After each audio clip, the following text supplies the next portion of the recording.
How to deactivate an Instagram account. Hello everyone, this is Sabrina here to help you today. So without any further ado, let's get right into the video.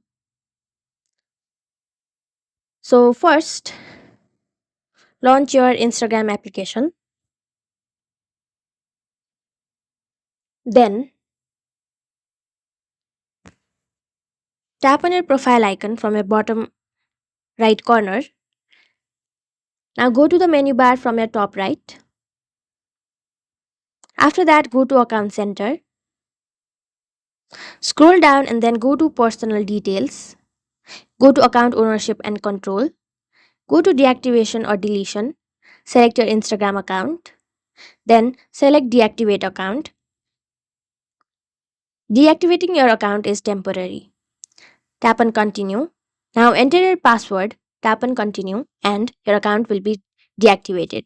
So that's it. Thank you for watching this video. Make sure to like, share, and subscribe to our YouTube channel. If you got any questions, comment them down, and I'll catch you in the next one.